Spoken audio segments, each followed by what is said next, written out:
શ્રીમદ ભગવદ્ ગીતામાં અર્જુન ભગવાન શ્રી કૃષ્ણને કહે છે કે કર્મ કોને કહેવાય?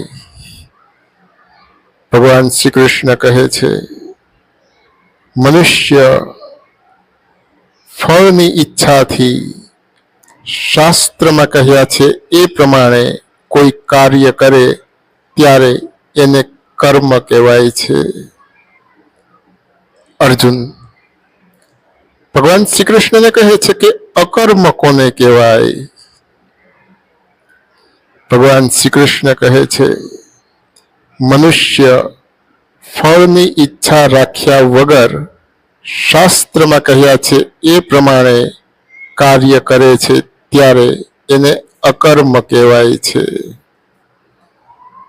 અર્જુન ભગવાન શ્રી કૃષ્ણને કહે છે કે વિકર્મ કોને કહેવાય?